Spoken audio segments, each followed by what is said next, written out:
बिस्मिल्लाहिर्रहमानिर्रहीम। Dear student, अस्सलाम वालेकुम। आज हम क्या पढ़ेंगे कि हमारे पास कल हमने पढ़ा था कि एक्सरेशन और यूनिफॉर्म एक्सरेशन के बारे में पढ़ा था।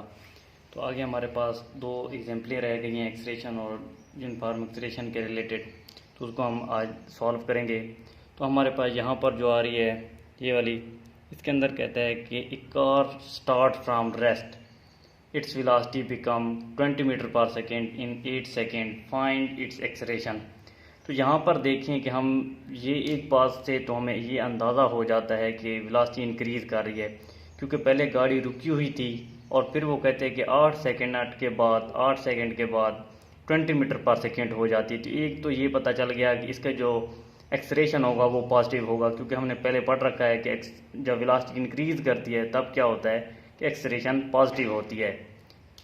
तो यहाँ पर देखें, जो जब ये रेस्ट की हालत में होगा तो वो उसकी इनिशियल वेलोसिटी होगी। तो आप देखें जब कोई भी चीज़ रेस्ट की हालत में होती है तब वो क्या होगी, उसकी वेलोसिटी ज़ीरो होगी।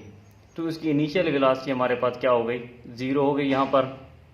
और नीचे आए तो हमारे पास जो फाइनल वेलोसिटी इसकी आ रही है ये क्या है कि इसके अंदर 20 मीटर पर सेकेंड वो खुद बता रहा है, और टाइम भी उसने खुद बता दिया है कि 8 सेकेंड तक उसका टाइम लगता है 20 मीटर पर सेकेंड तक जाने में।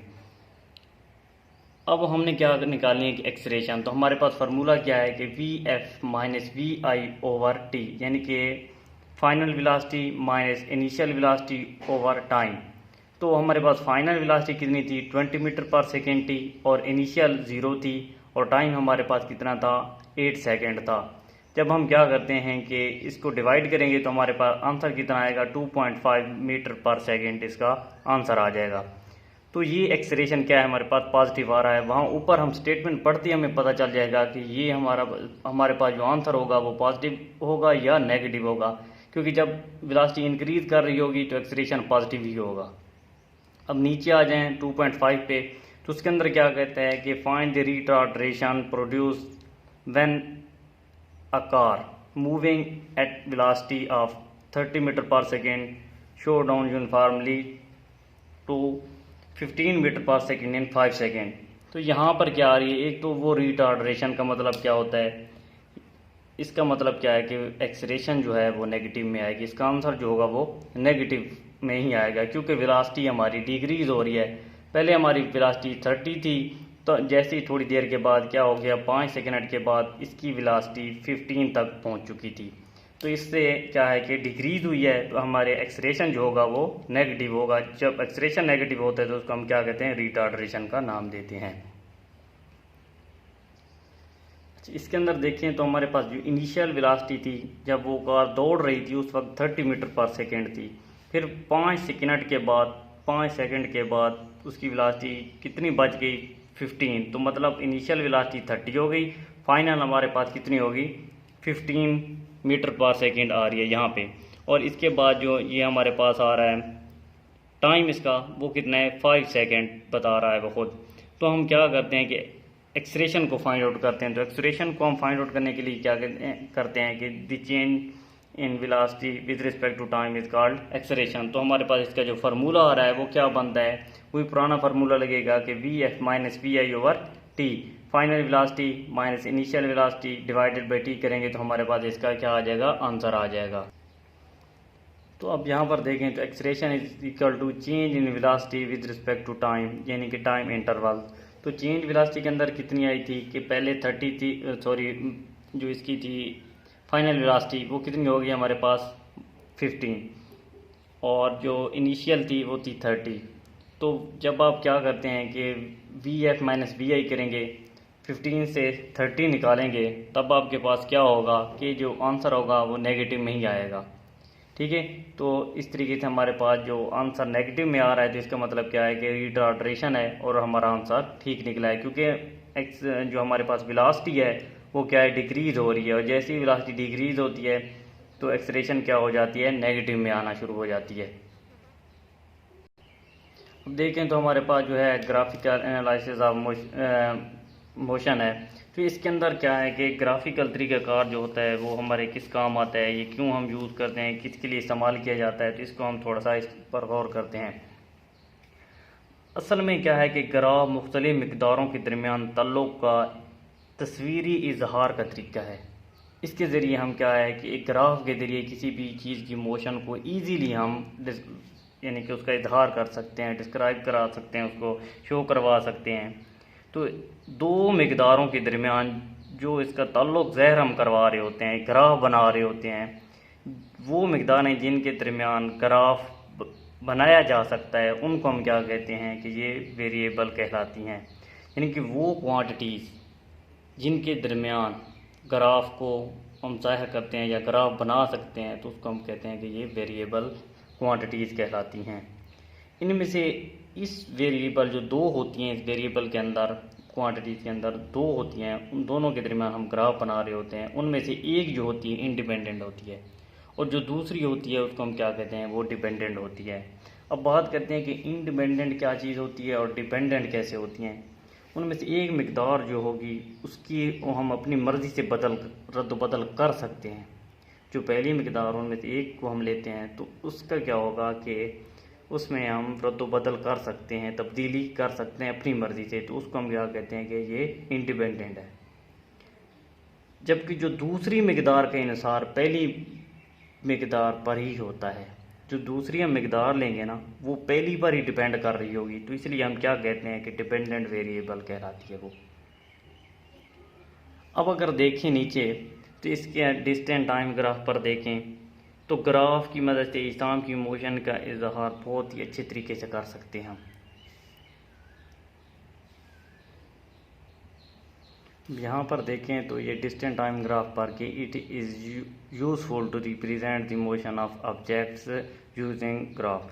तो जो ऑब्जेक्ट की मोशन होती है ना उसको डिस्क्राइब हम इजीली कर सकते हैं, उसकी मोशन को हम इजीली ग्राफ के ज़रिए समझा सकते हैं, उसकी समझ आसान हो जाती है।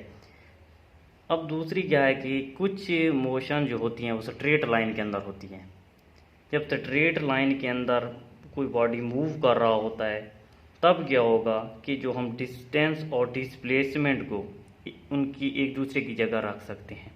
जब कोई बॉडी स्ट्रेट लाइन मूव कर रहा होता है, पहले हमने कहा था कि डिस्टेंस और चीज़ है डिस्प्लेसमेंट, वो बहुत गहराई में गए, लेकिन जब बॉडी जो होगा ख़ुद मुस्तकीम में मूव कर रहा होगा, उनकी मोशन होगी, तब हम क्या कहते हैं कि डिस्टेंस और डिस्प्लेसमेंट को एक दूसरे की जगह हम इस्तेमाल कर सकते हैं। क्योंकि जब भी हम क्या बनाएंगे, कोई ग्राफ बनाएंगे, लेट करते हैं कि यहाँ पर देखें इस पर, तो यहाँ पर ये वाला ग्राफ अगर देखें इसमें तो यहाँ पर ये जो है अलॉन्ग एक्स एक्सेस जो है यहाँ पर टाइम आ रहा है और हमेशा जो डिस्टेंस होता है वो क्या है कि अलॉन्ग वाई एक्सेस होता है। तो यहाँ पर जहाँ हम डिस्टेंस इस्तेमाल कर रहे हैं या डिस्प्लेसमेंट, हम इनको एक दूसरे की जगह इस्तेमाल कर सकते हैं।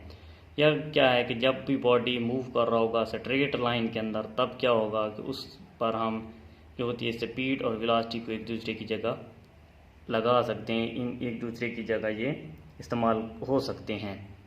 जब ये उस वक्त होगा जब बॉडी स्ट्रेट लाइन के अंदर क्या कर रहा होगा, मूव कर रहा होगा उस मोशन की सूरत में।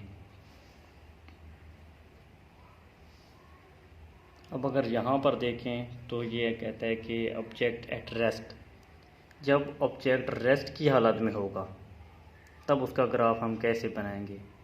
तो इस सूरत में क्या होता है कि जब बॉडी रेस्ट की हालत में होता है तो उस वक्त टाइम भी ज़ीरो होता है, डिस्टेंस भी ज़ीरो होता है, तो उसका जो ग्राफ बनेगा वो एक अलॉन्ग एक्सिस से इस तरह एक उसकी सूरत में बनेगा जब बॉडी को रेस्ट की हालत में होता है। क्योंकि उस वक्त क्या हो रहा होता है कि टाइम भी ज़ीरो होगा, डिस्टेंस भी ज़ीरो होगा, तो बॉडी उस वक्त रेस्ट की ही हालत में होता है।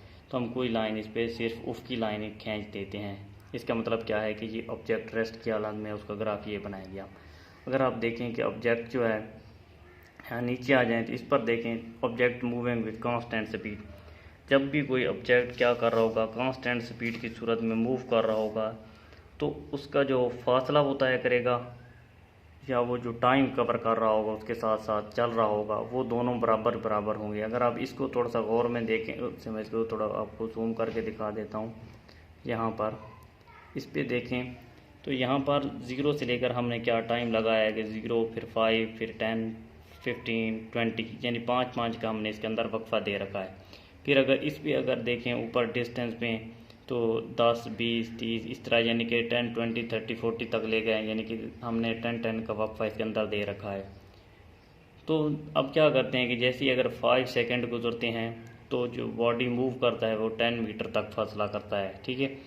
अगले ही 5 मिनट के अंदर उतना ही टाइम, उतना ही वक्फा इसका और इतना ही उसने डिस्टेंस कवर किया है। तो मतलब क्या है कि जितना टाइम बढ़ रहा है उतना ही वक्फे बढ़ रहे हैं, बराबर वक्फे हैं, मसावी हैं। तो हम क्या कह सकते हैं कि ये चीज़ यूनिफॉर्म यानी कि कांस्टेंट होगी।